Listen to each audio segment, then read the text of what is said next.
بسم اللہ الرحمن الرحیم السلام علیکم ورحمۃ اللہ وبرکاتہ۔ بالآخر UAE نے اسرائیل کے ساتھ باقاعدہ سفارتی تعلقات قائم کرنے اور تاریخی معاہدہ یعنی پیس ایگریمنٹ کرنے کا اعلان کیا ہے۔ یعنی اب بلی مکمل تھیلے سے باہر آ چکی ہے۔ کیا ڈیل آف دی سینچری پر عمل درآمد شروع ہو چکا ہے؟ کیا پاکستان کی جانب سے نئے بلاک کی تیاری کی بنیادی وجہ عربوں کے اسرائیل سے بڑھتے تعلقات تھے؟ اور اچانک اسرائیلی اخبارات میں پاکستان کو یہ کیوں پیغام دیا جا رہا ہے کہ اگر سروائیول چاہتے ہو تو اسرائیل کو تسلیم کرنا ہوگا؟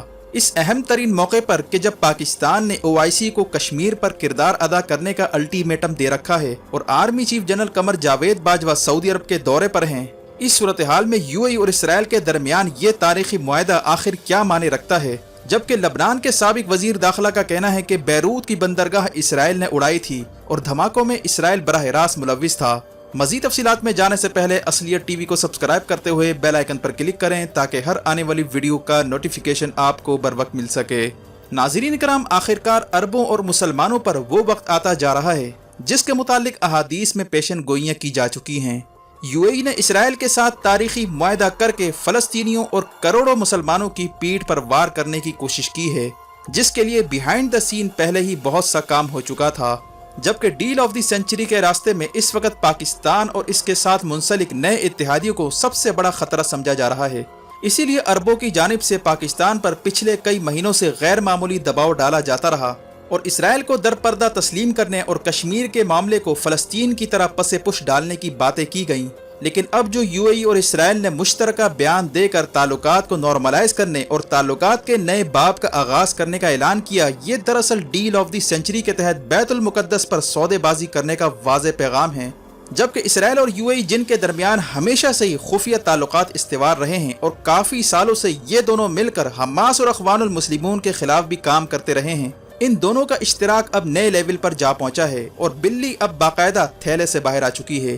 اب آپ کو اندازہ ہو رہا ہوگا کہ پاکستان کی جانب سے OIC کو کیوں وارننگ دی جا رہی تھی اور نئے بلاک بنانے کی باتیں آخر کیوں چل پڑی تھیں، کیونکہ پاکستان، ترکی اور ملائیشیا کو معلوم تھا کہ بیہائنڈ دا سین یہی کچھ ہونے جا رہا ہے۔ واضح ہے کہ نئے بلاک کا اعلان اس وقت ہوا تھا جب ڈیل آف دی سینچری کا اعلان ہونے جا رہا تھا، اور اس کا مقصد بھی یہی تھا کہ اسرائیلی اور امریکی ایجنڈے کے آگے بند باندھا جائے۔ جبکہ UAE کی جانب سے منجن یہ بیچا جا رہا ہے کہ UAE اور اسرائیل کے تعلقات کے بدلے اسرائیل نے مقبوضہ عرب علاقوں کو ضم نہ کرنے کا فیصلہ کیا ہے۔ لیکن اگر ضم نہ بھی کیا جائے تو اس سے آخر ہوگا کیا؟ پورا کا پورا غرب اردن اور مقبوضہ عرب علاقے اس وقت اسرائیل کے قبضے میں ہیں، وہ جب چاہے بعد میں اس کے الحاق کا اعلان کر سکتا ہے۔ جبکہ عربوں کے مقبوضہ علاقوں کا معاملہ تو الگ ہے، لیکن بیت المقدس پر آخر سودے بازی کیوں کی گئی؟ آخر عرب ممالک کی جانب سے بیت المقدس کو واپس لینے کی بات کیوں نہیں کی جا رہی؟ یہ ہے اصل سوال جسے دبا دیا گیا ہے۔ معاملہ غرب اردن کا ہے ہی نہیں، معاملہ صرف اور صرف بیت المقدس کا ہے، اور ڈیل یہ ہوئی ہے کہ یروشلم اسرائیل کے پاس رہے گا اور بدلے میں فی الحال اسرائیل غرب اردن کو ضم نہیں کرے گا، تاکہ عرب ممالک کو ڈیل آف دی سینچری کو عملی جامہ پہنانے میں کوئی دشواری نہ ہو۔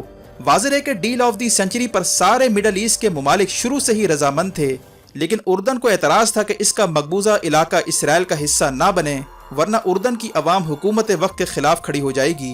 جبکہ شام اور لبنان کی حالت بالکل غیر ہے۔ شام میں خانہ جنگی اور بیروت میں دھماکوں کے بعد دونوں اس وقت بالکل بے بس ہیں۔ جبکہ ایشیا ٹائمز کے مطابق لبنان کے سابق وزیر داخلہ کا کہنا ہے کہ اسرائیل نے بیروت کی بندرگاہ اڑائی ہے اور اسرائیل ہی اس کا ذمہ دار ہے۔ یعنی ڈیل آف دی سینچری سے پہلے بیروت بندرگاہ اڑا کر اسرائیل نے عرب ممالک کو پیغام دیا تھا کہ وہ آئیں اور اسرائیل سے ڈیل کریں۔ یہی وجہ ہے کہ اس وقت مڈل ایسٹ میں اسرائیل کو عملاً کوئی خطرہ نہیں ہے، اسی لیے پاکستان پر پریشر ڈالا جا رہا ہے کہ وہ اسرائیل تسلیم کرے۔ جبکہ UAE اور اسرائیل کے درمیان اس نام نہاد بندھن کو پیس ایگریمنٹ کا نام دیا گیا ہے۔ یہ وہی ایگریمنٹ ہے جس کے متعلق 2018 سے باتیں چل رہی تھیں کہ اسرائیل عربوں کے ساتھ نان ایگریشن ایگریمنٹ کرنے جا رہا ہے، جس کا مطلب یہ ہے کہ اگر کوئی اسرائیل پر حملہ کرتا ہے تو عرب ممالک اسرائیل کے خلاف اس کا ساتھ نہیں دیں گے، اسی طرح عربوں پر اگر حملہ ہوتا ہے تو اسرائیل ان کے خلاف نہیں کھڑا ہوگا۔ دراصل یہ ایگریمنٹ اسرائیل اپنے لیے کروانا چاہتا تھا، تاکہ اگر اسرائیل یا انڈیا کے ساتھ جنگ چھڑتی ہے تو عرب ممالک خاموش رہیں۔ جبکہ پچھلے 2 سالوں سے، خاص طور پر 27 فروری کے بعد جب پاکستان اور انڈیا کے درمیان جھڑپیں ہو رہی تھیں، اس وقت بھی عرب ممالک نے اسے انٹرنل میٹر کہتے ہوئے پاکستان کا ساتھ نہ دینے کا فیصلہ کیا تھا۔ جبکہ لوگوں کو اس وقت بڑی حیرانی ہوئی کہ جنگ کے موقع پر کوئی عرب ملک پاکستان کے ساتھ آخر کیوں نہیں کھڑا ہوا، यहाँ तक कि मस्कत ने इंडिया को अपनी बंदरगाहें पाकिस्तान के खिलाफ दे रखी थी। लेकिन 27 फरवरी के बाद जब धूल छटी तो इंडियन मीडिया ने यह खबर जारी की कि इंडिया अरब ममालिक के साथ इसराइल की तर्ज पर नॉन एग्रेशन एग्रीमेंट करने जा रहा है, ताकि जंग के वक्त अरब ममालिक इंडिया के खिलाफ पाकिस्तान का साथ ना दें। जबकि 27 फरवरी को इसराइल ही था जो पूरी तरह इन्वॉल्व था और इसी ने अरब ममालिक को पाकिस्तान का साथ ना देने का कहा था। दरअसल ये नॉन एग्रेशन एग्रीमेंट बहुत पहले ही हो चुका था, जिस पर काफी पहले अमल दरामद शुरू हो चुका था। इसीलिए बाबरी मस्जिद की जगह राम मंदिर की तामीर पर एक भी मुजम्मती बयानात मिडल ईस्ट से नहीं आया। सिर्फ पाकिस्तान, तुर्की, मलेशिया ने इस पर आवाजें उठाई। इसराइली वजीर आजम नेतन्याहू का मस्कत का दौरा करना और फिर इसराइली वजीर का यूएई का दौरा करना और फिर इस्लामाबाद में इसराइली तैयारे की मौजूदगी की अफवाहें उड़ना, ये सब अनहोनी बात नहीं थी।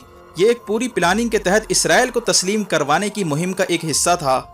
इसी तरह कुछ अरसा पहले असलियत टीवी ने यह भी रिपोर्ट किया था कि यूएई में यहूदियों के लिए बाकायदा रेस्टोरेंट खोले जा रहे हैं, जबकि कुछ अरसा पहले अरब इमारात के तैयारे ने फलस्तीनियों के लिए इमदादी सामान के नाम पर इसराइल में लैंड किया था, जिस पर फलस्तीनियों ने यूएई से इमदाद लेने से इनकार किया। इसी तरह मारूफ मुहक्किक डॉक्टर इसरार मरहूम जो अहादीस की रोशनी में बताया करते थे कि ग्रेटर इसराइल का प्लान बन चुका है, जिसमें इराक, उर्दन, तुर्की के अलावा सऊदी अरब का शुमाली हिस्सा जिसमें तबूक का बड़ा हिस्सा शामिल है, इन सब पर यहूदियों की नज़र है। जबकि तबूक को देखा जाए तो ये उर्दन के साथ इसकी सरहदें लगती हैं, जबकि सऊदी अरब का शुमाली हिस्सा इसराइल के साथ भी किसी वक्त मुत्तसिल हुआ करता था।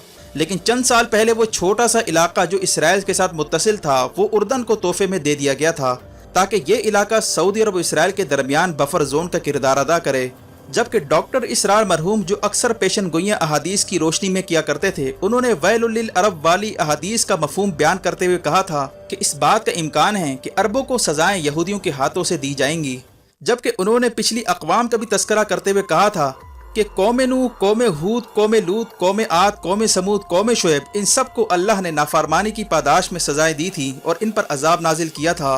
जबकि यही मामला फिरौन के साथ भी हुआ था, लेकिन यहूदियों के मामले में एक वक्फा दे दिया गया है और इन्हें फौरी अजाब नहीं दिया गया। आखिर ऐसा क्यों हुआ? इसके जवाब में डॉक्टर इसरार मरहूम का कहना था कि मेरी इस तल्ख बात को कबूल करना आपके लिए आसान नहीं है। वो ये है कि सूरह फातिहा में मखजूब का जिक्र है, जिसका मतलब यहूदी कौम है, जबकि इन्हें इसलिए बचा कर रखा गया ताकि अरबों की बेराह रवी और इनके गुनाहों की पादाश में इन्हें अरबों पर मुसल्लत किया जाएगा और मखजूब यानी धुतकारे हुए यहूदियों के जरिए अरबों को सजा दी जाएगी। जबकि कुर्ब क़यामत हज़रत ईसा अलैहिस्सलाम के नुज़ूल के बाद उनके हाथों से यहूदियों को सजा दी जाएगी।